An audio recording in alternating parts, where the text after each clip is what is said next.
তিন ব্যক্তির ইবাদত আল্লাহর কাছে কবুল হয় না। কিছু কিছু কাজ মানুষের আমল ধ্বংস করে দেয়, কোনো কোনো ক্ষেত্রে তা মানুষকে ঈমান হারাও করে দেয়।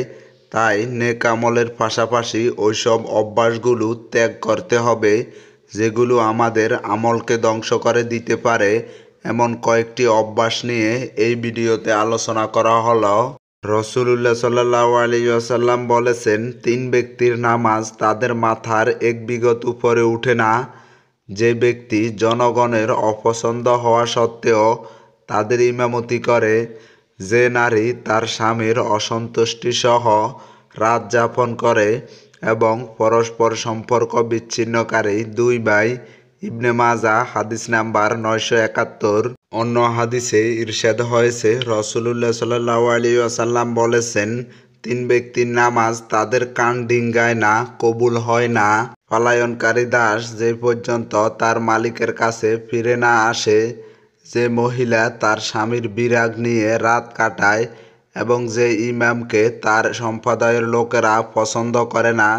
তিরমিজি হাদিস নাম্বার 360। দুই, ওইসব নারী যে তার স্বামীর অসন্তুষ্টি সহ রাত যাপন করে। হাদিস শরীফে ইরশাদ হয়েছে, কোনো পুরুষ নিজ স্ত্রীকে তার শয্যার দিকে ডাকলে সে যদি তাতে সাড়া না দেয়, অতঃপর তার স্বামী তার উপর রাগান্বিত হয়ে রাত যাপন করে, তাহলে ফেরেশতারা তাকে সকাল পর্যন্ত অভিশাপ দিয়ে থাকে।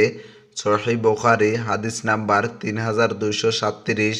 তবে কেউ অসুস্থ হলে কিংবা শরীয়ত সমর্থিত কোনো কারণ থাকলে সেটা অবশ্যই বিবেচ্য।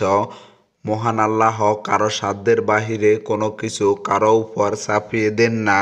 তিন নাম্বার ব্যক্তির ব্যাপারে উপরোক্ত দুই হাদিসে দুই ধরনের বক্তব্য এসেছে।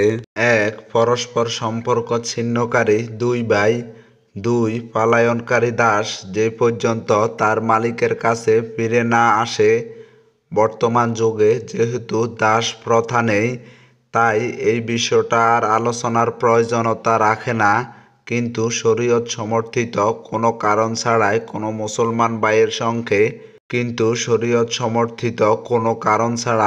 মুসলমান ভাইয়ের সঙ্গে সম্পর্ক ছিন্ন করার সুযোগ নেই। আবু হুরায়রা রাদিয়াল্লাহু তাআলা থেকে বর্ণিত, নবী সাল্লাল্লাহু আলাইহি ওয়াসাল্লাম সোমবার ও বৃহস্পতিবার রোজা রাখতেন। তাকে জিজ্ঞেস করা হলো, হে আল্লাহর রসূল, আপনি সোমবার ও বৃহস্পতিবার রোজা রেখে থাকেন? তিনি বলেন, আল্লাহ তাআলা সোমবার ও বৃহস্পতিবার এই দুই দিন পরস্পর সম্পর্ক ছিন্নকারী দুই ব্যক্তি ব্যতীত প্রত্যেক মুসলমানকে ক্ষমা করেন।